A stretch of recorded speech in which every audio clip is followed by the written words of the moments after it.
မောင်လာရင်အပြင်မထွက်နဲ့မောင်လာရင်အပြင်မထွက်နဲ့ဆိုတဲ့စကားကိုဒုက္ခိတဘိုးဘွားကြေးရွာအတွင်းအဖွားဘွားပြောဆိုခဲ့ကြတော့လည်းပဲဘယ်အချိန်ကစပြီးတော့အဲ့ဒါလိုပြောဆိုခဲ့ကြတယ်ဆိုတာကိုတော့အတိအကျမသိကြပါဘူးဒါပေမဲ့လည်းအဲ့ဒီစကားရဲ့မှန်ကန်မှုကိုတော့ဒုက္ခိတတိကြေးရွာဘိုးဘွားကြေးရွာအတွင်းကမြစ်သူကမှတန်တရာမရှိကြပါဒုက္ခိတဘိုးဘွားကြေးရွာအတွင်းမှာအဖွားစိတ်တယောက်ကတောင်တန်းများနောက်သို့တဖြည်းဖြည်းချင်းတိုးဝင်နေသောစီးစာနေလုံးကြီးကိုကြည့်ပြီးတော့သူ့ရဲ့စိတ်ထဲမှာစိုးရိမ်ပူပန်မှုတွေစတင်ဖြစ်ပေါ်နေပါတော့တယ်နေဝင်သွားပြီးနောက်ဆုံးသက်ကျန်နေအောင်ပြောက်ွယ်သွားသည့်အချိန်မှာတလောကလုံးကရုတ်တရက်တိတ်ဆိတ်ငြိမ်သက်သွားပါတော့တယ်မြည်သည့်တန်မမကြားတော့ပဲအမောင်တုကအနောက်ဘက်စီကနေပြီးတော့တရွေ့ရွေ့ချင်းကပ်လာကသူ့လမ်းကြောင်းတစ်လျှောက်မှာရှိတဲ့တောင်တန်းများမြစ်ပြင်များနဲ့တစ်ပင်များအားလုံးကိုဝါမျိုးသွားပြီးတော့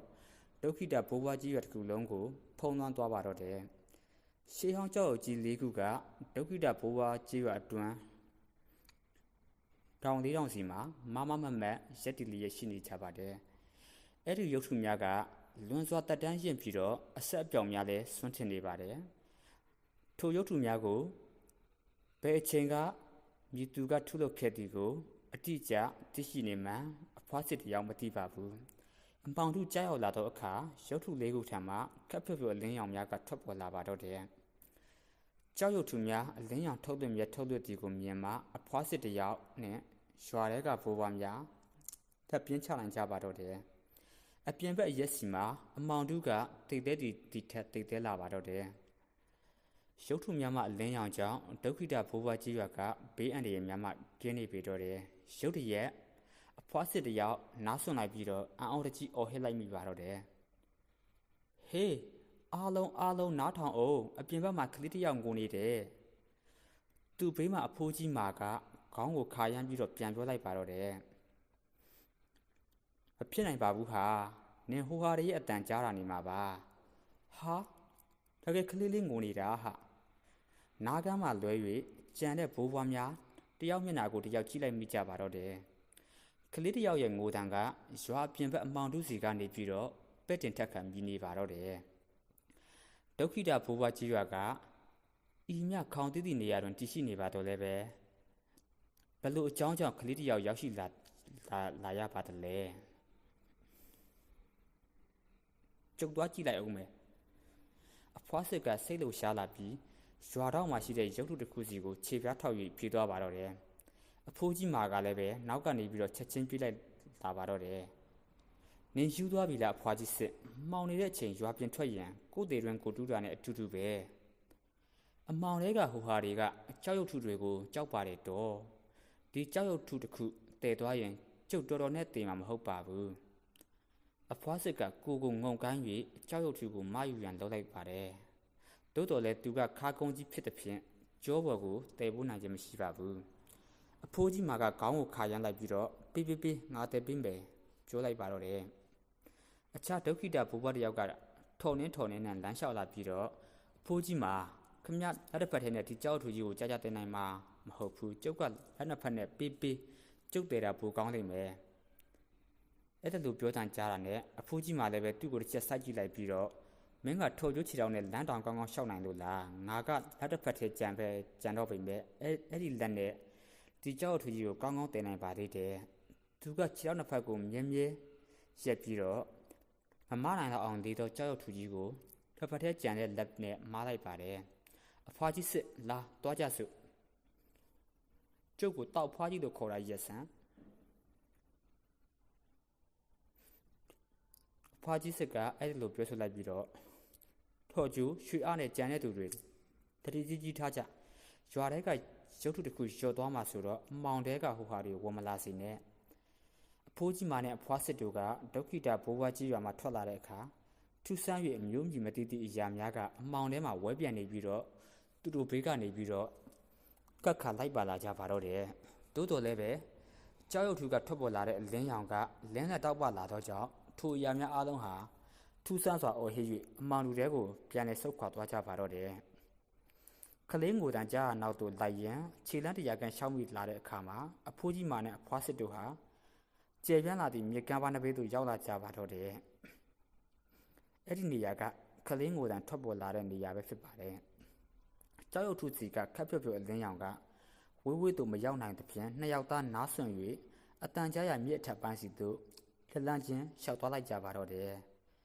ခြေလန်းဒါဇင်ကလျှောက်လန်းပြီးတဲ့အခါမှာတော့ငိုတန်ကအနီးနားကလာတကယ်သို့တဖြည်းဖြည်းကျေလာပါတော့တယ်အဲ့ဒီတစ်ချိန်တည်းမှာပဲအဖိုးမာရဲ့တစ်ဖက်ထဲသောလက်မှာလည်းပဲအန်တေလာပါတော့တယ်အဖွားစစ်ကသူ့ရဲ့မျက်လုံးတောက်များဖြင့်ကြည့်လိုက်ပြီးအတော်လှမ်းမှခက်ဖြော့ဖြော့အလင်းရောင်လေးကိုတွေ့သွားပါတော့တယ်ထိုအလင်းရောင်ကမြေကမ်းပါး၌ညှိနေသောခြေထောက်တစ်ခုမှလာခြင်းဖြစ်ပါတယ်ထိုနေရာမှငိုတန်ထွက်ပေါ်နေပါတော့တယ်တကယ်ကလေးလေးတယောက်ပဲဟေ့အဖွားစစ်ကရှေ့ကိုတိုး၍ခြေထောက်ကိုမယူလိုက်တော့လည်းပဲမရသဖြင့်ရင်ထဲမှာထိခနဲဖြစ်သွားပါတယ်ခြေထောက်ရဲ့အောက်ဖက်မှာဖြူရော်ရော်ညတဲ့စုံကမြည်ရည်များဖြင့်ပွာရောက်နေပါတော့တယ်အဲ့ဒီလက်များကခြေထောက်ကိုပင့်နေထားပြီးတော့မြေကမ်းဘက်သို့အစွမ်းကုန်တွန်းပို့နေတဲ့ကဲ့သို့ရှိပါတော့တယ်ဟိတ်မပူနဲ့တော့နော်ကလေးကြီးမင်းဘေးကင်းပါပြီအဖွားစစ်ကရေအောက်မှအမျိုးသမီးကိုနူးညံ့ညံသာစွာပြောလိုက်ပါတော့တယ်ထိုအခါမှပဲအမျိုးသမီးရဲ့အလောင်းကသူ့စကားကိုကြားတဲ့အလားချင်းအောင်ကိုဆုပ်ကန်ထားမှုကပြေလျော့သွားပါတော့တယ်ထို့နောက်တွင်တော့အမောင်လူတဲသို့တိုးဝင်ပြောက်ွယ်သွားပြီးရေစီးကြောင်းတစ်လျှောက်မျောပါသွားပါတော့တယ်အဖွားစစ်ကချင်းအောင်ကိုမယူလိုက်ပါတယ်အထဲမှာအနီးဖြင့်ထုတ်ပိုးထားသောကလေးလေးတစ်ယောက်ကရှိနေပါတယ်အနီးထုတ်ပေါ်တွင်တော့ခက်ဖြော့ဖြော့အလင်းရောင်ထုတ်သွင်းနေသည့်ကြောက်စိမ့်လယ်ဆွဲတစ်ခုကလည်းရှိနေပါတယ်အဲ့ဒီကြောက်စိမ့်လယ်ဆွဲမှာအလင်းရောင်နဲ့ကြောက်ရွံ့ထုကအလင်းရောင်ကအတော်တော်လေးဆင်တူနေပါတော့တယ်သို့တော့ကြောက်စိမ့်လယ်ဆွဲမှာအလင်းရောင်ကပိုပြီးတော့အနှဲငယ်အားဖြုတ်နေပါတယ်အဲ့ဒီကြောက်စိမ့်လယ်ဆွဲကခြေထောက်ထဲမှာကလေးငယ်ထံအမောင်တဲရှိအရာများတိုးဝမလာနိုင်အောင်ကာကွယ်ပေးထားခြင်းလည်းဖြစ်နေပါတယ်ကြောက်စိမ့်လယ်ဆွဲ၏အလင်းရောင်ကအားနည်းဖြုတ်တော့တဲ့ဖြင့်ကလေးငယ်ကိုသာကာကွယ်နိုင်ပြီးထိုအမျိုးသမီးကိုတော့မကာကွယ်နိုင်ခဲ့ပါဘူးကလေးလေးယောက်ျားလေးပဲဒုက္ခိတဘိုးဘွားကြီးရွာသို့ပြန်ရောက်လာတဲ့အခါအိုမင်းကျိုးကန်ချိနဲ့ဖျားနာနေကြသောရွာသူရွာသားအလုံးစုဝေးလာကြပါတယ်အဖွားစစ်ကအနီးကိုဖြည့်၍ကလေးငယ်ကိုကြည့်ကသူ့၏ကျွတ်တူကျတဲ့တောဝဝါကြီးများဖြင့်ပြုံးလိုက်ပါတော့တယ်နောက်ဆုံးတော့ကျုပ်တို့ဒုက္ခိတဘိုးဘွားကြီးရွာမှာကျန်းမာနဲ့လူတစ်ယောက်ရှိလာပြီပေါ့ခြေတစ်ဖက်သားရှိသည့်ထော်ကျိုးကအံ့အားတကြီးနဲ့မေးလိုက်ပါတယ်နင်သူ့ကိုမွေးဖို့လုပ်နေတာလားအဖွားကြီးစစ်ငါတို့တော့နိုင်ရဲ့သူများကိုပေးပြတာကောင်းသိမ့်မထင်တယ်အဲ့ဒီစကားကိုကြားတဲ့အခါမှာအဖွားစစ်ကဒေါသအိုးပေါက်ကွဲထွက်သွားပြီးတော့ငါအဖွားကြီးကဒီကလေးကိုကိုခွန်အားနဲ့ကိုတွားကယ်လာရတာဘာလို့သူများကိုပေးပြကြမှာလဲအဲ့ဒီစကားကိုကြားတဲ့အခါမှာရွာသူရွာသားများအားလုံးကငြိမ်ကျသွားပြီးတော့အဖွားစစ်ကိုဘယ်သူမှပြန်လည်ပြောဆိုဝန်ကြခြင်းမရှိကြတော့ပါဘူးရွာလူကြီးကထန်းစင်နဲ့ရောက်လာပါတယ်သူ့အခြေအနေကအခြားသူများထက်အနည်းငယ်ပိုပြီးတော့ဆိုးဝါးပါတယ်အခြားသူများကတာမန်လူများကဲ့သို့မဟုတ်တော့လည်းပဲအနည်းဆုံးတော့ခြေတချို့လက်တချို့ရှိကြပါသေးတယ်သူကတော့ခြေရောလက်ရောတစ်ဖက်မှမရှိတော့ပါဘူးသို့တော်လည်းပဲအားလုံးကသူ့ကိုတရုတ်တသေးဆက်ဆံကြပါတယ်မကောင်းဆိုးဝါးကဲ့သို့သောအဖွားစစ်ပင်သူ့ကိုမလေးမဆမလုပ်ရဲပါဘူးငါတို့သူ့ကိုမွေးမယ်ဆိုရင်နာမည်ကဘယ်လိုပေးကြမလဲအဖွားစစ်ကမေးလိုက်ပါတယ်အဖွားကြီးခြေထောက်ထဲမှာတခြားဘာတွေ့ခဲ့သေးလဲလို့ရွာလူကြီးကပြန်ပြီးတော့ပြောဆိုလိုက်တဲ့အခါအဖွားစစ်ကခြေထောက်စီကိုတွားကြည့်ပြီးတော့ခေါင်းကိုခါရမ်းလိုက်ပါတယ်ဒီကြောက်စိမ့်လယ်ဆွဲကလွယ်ပြီးတခြားဟာဘာမှမပါလာဘူးလယ်ဆွဲပေါ်မှာတော့ချင်ဆိုတဲ့စကားလုံးပါတယ်ဒီကြောက်စိမ့်ကအညစ်အကြေးတစ်စက်မှမရှိတဲ့အပြင်ထူးဆန်းတဲ့စွမ်းအင်တစ်ခုလည်းကိန်းဝင်နေသေးတယ်ဒါတေချာပေါက်တာမန်ပစ္စည်းတစ်ခုမဟုတ်ဘူးကြည့်ရတာချမ်းသာတဲ့မိသားစုတစ်ခုကဖြစ်နေမလားပဲငါတို့သူ့ကိုချင်လို့ခေါ်ကြမလားသူမျိုးရိုးနာမည်ကိုချင်လို့ပေးမလားရွာသူကြီးကထိုကဲ့သို့မေးလိုက်ပြီးမှအတွေးတွေပေါ်လာကပြောချက်လိုက်ပါတော့တယ်သူမျိုးရိုးနာမည်ကိုချင်လို့ထားကြတာပေါ့သူ့နာမည်ကိုချင်မှုလို့ပေးမယ်သူကြီးလာတဲ့အခါတိုးချောင်းနွားချောင်းခိုင်းမယ်အနည်းဆုံးတော့ကောင်းကောင်းအသက်ရှင်ရုန်းကန်နိုင်တာပေါ့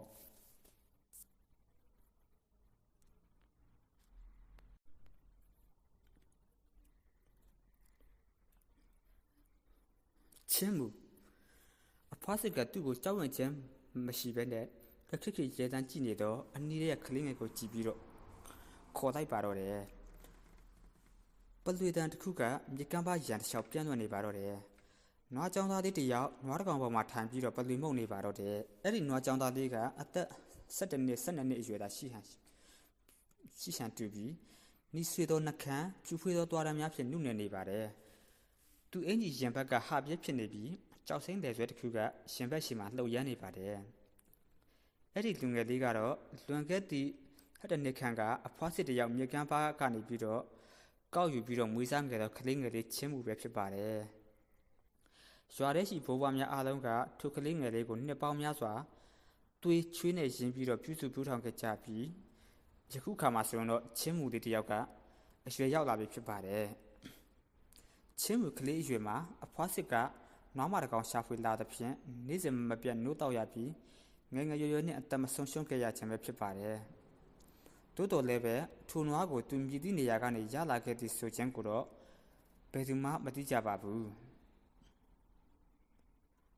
ဒုက္ခိတဘိုးဘွားကြီးရွာမှာရွာသူရွာသားများအားလုံးမကောင်းဆိုးဝါးများတစ်ဖွဲ့ဖြစ်နေကြတော့လည်းပဲချင်းမှုအပေါ်မှာကတော့အားလုံးကတန်ရောက်စင်ရှိကြပါတယ်အဖွားစစ်ကအချုပ်တဲ့တယောက်ဖြစ်တာကြောင့်နေတိုင်းတို့မှာချင်းမှုတယောက်ဝတ်ဖို့အဝတ်စားတွေကိုအဖွားစစ်ကပဲချုပ်ပေးပြီးတော့ရံပန်ရံခါမှလည်းပဲချင်းမှုကအဖွားစစ်ထံမှနေပြီးတော့အချုပ်နည်းများကိုတင်ယူရပါတယ်ဖိုးဖိုးဆေးစီယာထံမှနေပြီးတော့လည်းပဲပရာဆေးပင်များဘယ်လိုစုဆောင်းပြီးတော့မြည်သည့်အချိုးစားအတိုင်းဆေးဖို့ဆက်ရသည်ဆိုသည်ကိုတင်ကြားရပါတယ်ဖိုးဖိုးထော်ကျိုးထံမှခြေကွက်များကိုတင်ရပါတယ်ဖိုးဖိုးမြက်ကန်းထံမှနေပြီးတော့အတန်နားထောင်၍နေရာခံမှန်းသည့်ပညာကိုတင်ရပါတယ်ခြေလက်မရှိသည့်ရွာလူကြီးထံမှမိတို့ရှူသွင်းရှူထုတ်လုပ်ရသည်ကိုတင်ယူရပါတယ်ဒါကြောင့်မို့သူ့နေရများကကုံမမသိလျင်မြန်စွာပုံဆုံးသွားပါတော့တယ်ချင်းမှုမှာရှိတဲ့တကောင်လေးသောနွားမကတော့သူငယ်စဉ်ကလေးကသူ့ရဲ့နှုတ်တိုက်မိခင်ပဲဖြစ်ပါတယ်နောက်ပိုင်းတွင်တော့အဖွားစစ်ကရောင်းပြရန်အကြံပေးတော်လည်းပဲချင်းမှုကမရောင်းရက်ခဲ့ပါဘူးဒါကြောင့်မို့ပဲနွားကြောင်းသည့်အလုပ်ကသူ့အလုပ်ဖြစ်လာပါတော့တယ်ချင်းမှုကမြေကမ်းဘေးမှာမကြခဏနွားလာကြောင်းပြီးတော့တောတောင်ဆင်းဆင်းနဲ့မိုးရင်ပြပြတို့ကိုခန်းစားကြည့်နူးလေးရှိပါတယ်ချင်းမှုငါ့ကိုကဲပါအောင်ရုတ်တရက်ချင်းမှုတက်စီတော့နွားမကစကားပြောလာပါတော့တယ်ဒါကြောင့်မို့သူအကြီးအကျယ်ထိတ်လန့်တုန်လှုပ်သွားပါတော့တယ်နွားရဲ့မျက်လုံးထဲမှာတော့မျက်ရည်များကအိုင်ဖွက်နေပြီးတော့သူ့ကိုလူစကားဖြင့်ပြောလာပါတော့တယ်ချင်းမှုမင်းငယ်ငယ်ကလေးကငါ့နှုတ်ကိုတောက်လာတာပြောရရင်ငါကမင်းအမေတပိုင်းပါပဲငါ့ကိုကဲပါချင်းမှုကမျက်တောင်ပေါက်ခက်လုပ်ပြီးတော့ပေးလိုက်ပါတော့တယ်ကျွန်တော်ကဘာလို့ကဲရမှာလဲပြီးတော့မင်းကောဘာဖြစ်နေလို့လဲအဲ့ဒီစကားကိုကြားတဲ့အခါနွားမကပြန်ပြောလိုက်ပါတော့တယ်မင်းခါမှာထစင်ရှိနေတာပဲငါရေပြားကိုအဲ့ဒီထစင်နဲ့လိထုတ်ပြလိုက်အဲ့ဒါဆိုငါပိတ်မိနေတာကိုကယ်ထုတ်ပေးနိုင်လိမ့်မယ်ချင်းမှုချီတုံချတုံဖြစ်သွားပါတော့တယ်ငါမင်းကိုကျွေးမွေးခဲ့တဲ့ကျေးဇူးတွေကိုမေ့ပြီလားနွားမကမေးလိုက်ပါတယ်ချင်းမှုကသူ့ထစင်ကိုမြှောက်လိုက်ပြီးတော့နွားမရဲ့အရေခွံကိုထတီထားကတဖြည်းဖြည်းချင်းလိဖြတ်လိုက်ပါတော့တယ်ထူးဆန်းတီကနွားမရဲ့အရေခွံကိုလိဖြတ်လိုက်တော့လည်းပဲသွေးတစ်စက်မှထွက်မလာပါဒါအပြင်အရေခွံအတွင်းမှာဟာလာဟင်းနဲ့ဖြစ်နေသည်ကိုမမျှော်လင့်ပဲတွေးလိုက်ရပါတော့တယ်အသွေးသားတို့ကိုလည်းလုံးဝမမြင်ရချင်းထိုနွားမထံမှအရေခွံကိုလိထုတ်နေရင်တော့ဝက်ခံပြီးဆုံးတဲ့အခါမှာတော့အသက်20-30ခန့်အရွယ်ရှိမိန်းမတအူလှိမ့်ထွက်လာပါတယ်သူ့ခြေတော်နှစ်ဖက်စလုံးကနွားအရေခွံဖြင့်ရစ်ပတ်နေစေပဲရှိပါတယ်အရေပြားနဲ့နွားအရေခွံမှာလည်းပဲတွဲဆက်နေပါတယ်တိုးတော်လည်းပဲခန္ဓာကိုယ်အပေါ်ပိုင်းကတော့နွားအရေခွံနဲ့တွဲဆက်နေခြင်းမရှိတော့ပါဘူးထိုအမျိုးသမီးစပင်များကရှုပ်ပွားနေပါတယ်သူကကြောင်ငင်းနေသောချင်းမူ၏လက်ထဲမှလက်စင်ကိုဆွဲယူပြီးတော့ခြေထောက်မှနွားအရေခွံများကို2ချက်3ချက်လိထုတ်လိုက်ပါတယ်အဲ့ဒီနောက်မှာတော့သူ့အတွင်တရံကမကောင်းဆိုးဝါးတဖွဲပြောင်းလဲသွားပြီးတော့ချင်းမူကိုကြည့်ကလက်စင်ဖြစ်ချင်းရွယ်ပြီးတော့အေးဆက်ဆက်ရေမောလိုက်ပါတော့တယ်မကောင်းဆိုးဝါးလေးကြီးမင်းကြောင့်ကနွားဘဝကိုရောက်ရတာဟဲ့တဲ့နေ့လုံးလုံးမြက်စားပြီးတော့နင့်ကိုနှုတ်တိုက်ခဲ့ရတယ်ငါရဲ့သနာစရာကလေးလေး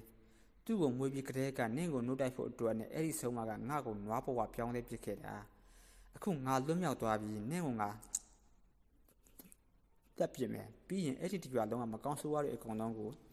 တက်ပြစ်မယ်ချင်းမူမှာအံ့ဩမင်တက်မိနေပါတော့တယ်နွားရေခွန်ထဲမှာထွက်လာသည့်အမျိုးသမီးကမြည်သည့်အကြောင်းအရာများပြောနေသည်မှာသူစဉ်းစား၍မရနိုင်ခဲ့ပါဘူးအဲ့ဒီအမျိုးသမီးကချင်းမှုကိုတစင်ဖြင့်လိဖြတ်တော်မူဟန်ပြင်လိုက်စင်မှာလည်းပဲသူ့နောက်ကျောအလယ်မှာရုတ်တရက်အေးစင်စင်ခံစားလိုက်ရပါတယ်ငုံကြည့်လိုက်တဲ့အခါမှာတော့သူ့ရင်ဝါမှာဓာတ်သွားတစ်ခုကထိုးထွက်နေသည်ကိုတွေ့ရပါတော့တယ်မူအား မင်းဖိုးဖိုးဆေးဆရာကသူ့ဆေးတွေကူကြိုပေးဖို့အိမ်ပြန်လာခဲ့တဲ့ထိုမျိုးသမီး၏လောင်းကတအီပြိုလဲကျသွားပါတယ်သူ့နောက်မှာတော့သွေးတစ်ဆက်ဆက်ကျနေသောဓာတ်ကိုခံ၍ချင်းမူကိုနှစ်လုံးဖွဲပြုံးပြနေသည့်ဒုက္ခိတဖိုးဖွားကြီးရွာမှာဖိုးဖိုးထော်ကျိုးပဲဖြစ်ပါတယ်ဖိုးဖိုးထော်ကျိုး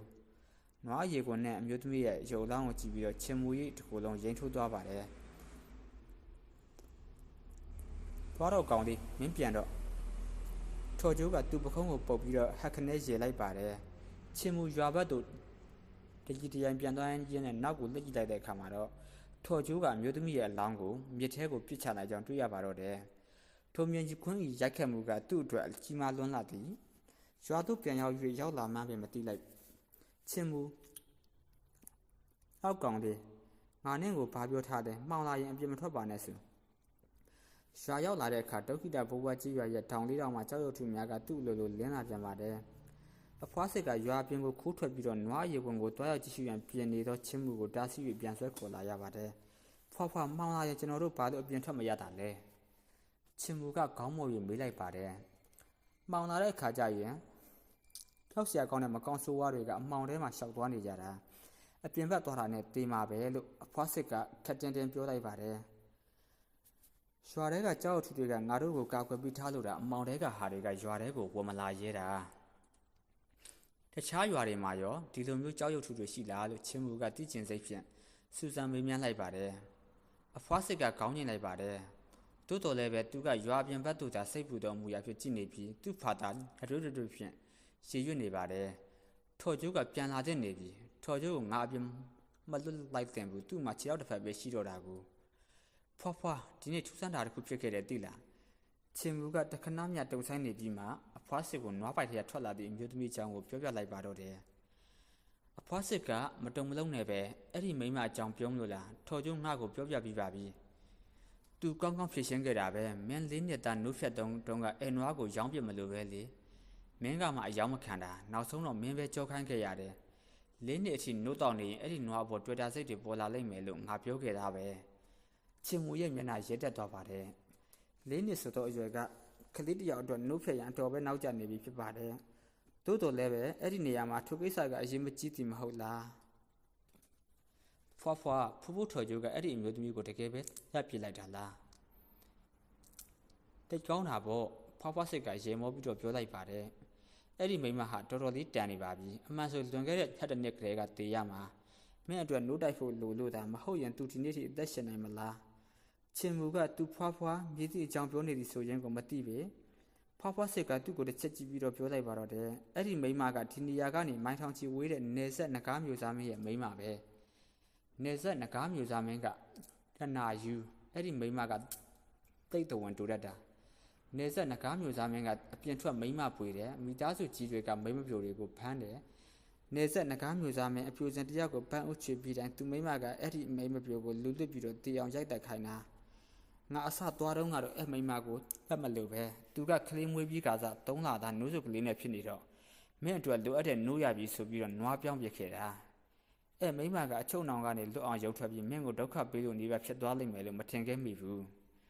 ချင်းမူကြီးကျအံ့အားတန်သွားပြီးတော့အိုဟဲလိုက်မိပါတော့တယ်ဖွားဖွားတိတ်ရက်ဆက်တာပဲဘယ်လိုစိတ်နဲ့များသူ့ကိုနွားဘဝကိုပြောင်းလဲပြစ်လိုက်နိုင်တာလဲဖွားဖွားစစ်ကသူ့ရဲ့ကျုပ်တို့ကျတဲ့တွားများပေါ်အောင်ဟီကနေတစ်ချက်ရလိုက်ပြီးတော့မင်းတင်ကျင်လို့လားဖွားဖွားတင်ပေးမှာပေါ့အိုးထော်ကျူးပြန်လာပြီတော်သေးတာပဲဟဲ့ချင်းမူလက်ကြည့်လိုက်တဲ့အခါမှာလက်တစ်ဖက်ဖြင့်တောင်ဝဲကိုကန်ပြီးတော့အခြားလက်တစ်ဖက်ဖြင့်ကြောတွင်တားရဲတကောင်ကိုထမ်းဖို့ကထော်နှင်းနဲ့လမ်းလျှောက်လာနေတော့ဖူးဖူးထော်ကျိုးကိုတွေ့လိုက်ရပါတယ်အမောင်တူကရွာဘက်စီသို့လှိုင်းလုံးများပတ်မှာတလိမ့်လိမ့်တက်လာပါတော့တယ်ဖွားဖွားစစ်ကစိတ်ပူစွာအိုဟစ်လိုက်ပါတယ်မြန်လာဖွားဖွားထော်ကျိုးမြန်ဘာရီလုံးနေတာလဲထော်ကျိုးကရွာဘက်စီသို့ခြေလက်မှန်ဖြစ်နေဆက်လျှောက်လာပါတယ်သူရွာထဲကိုခြေချလိုက်တဲ့အချိန်မှာပဲတိတ်သေးသောအမောင်တူကတရွာလုံးကိုဖုံးလွှမ်းသွားပါတော့တယ်သူကြောပေါ်မှာရှိတဲ့တားရဲကတက်တန်အောင်ကြားရဲတကောင်ဖြစ်ပြီးတော့အသက်ရှင်လျက်ရှိနေပါသေးတယ်အမောင်တူက၎င်းရဲ့အမိကိုပုတ်လိုက်သွားတဲ့ဖြင့်ရုတ်ရက်ထပြီးတော့နာချင်းဟင်းဟောက်လိုက်ပါတယ်ချင်းမူအမြန်ပြေးသွားကြည့်တော့အခါအကြားမိမှာအယိုးသာကြံတော်ကြောင်းကိုတွေ့ရပါတယ်အရီပြားအမွှေးနဲ့အသားများအလုံးမှာတစုံတစ်ခုရဲ့ဝါမျိုးခံရတဲ့ကဲ့သို့ပျောက်ကွယ်သွားပါတော့တယ် ချစ်မှုရွာပြင်ဘက်အမောင်ထဲကိုသိကျင်စိတ်ပြင်းပြစွာစိုက်ကြည့်လိုက်ပါတယ်ပိတ်ပေးအောင်မှောင်နေတော့အမောင်ထဲမှာမြည်သည့်အရာကိုမျှမမြင်ရပါဒီမောင်လူထဲမှာဘာတွေရှိနေတာလဲလို့သူတွေးလိုက်မိပါတော့တယ်အားလုံးပဲမင်္ဂလာပါခင်ဗျာကျွန်တော်ဒီနေ့ဖတ်ပြသွားခဲ့တဲ့ဇာတ်လမ်းလေးကတော့ဒီလောက်ပဲဖြစ်ပါတယ်ခင်ဗျာနောက်ရက်တွေမှာလည်းပဲဒီဇာတ်လမ်းလေးရဲ့အပိုင်းဆက်တွေကိုဆက်လက်ဖတ်ပြသွားအောင်မှာမလို့ကျွန်တော်တို့ရဲ့ YouTube channel လေးကို subscribe လုပ်သွားပေးကြဖို့ကျွန်တော်ဒီနေရာကနေပြီးတော့အနုညရဲ့မြစ်တာရက်ခံတောင်းဆိုအပ်ပါတယ်ခင်ဗျာအားလုံးပဲမင်္ဂလာရှိသောနေ့ရက်လေးကိုရရှိပိုင်ဆိုင်နိုင်ကြပါစေခင်ဗျာ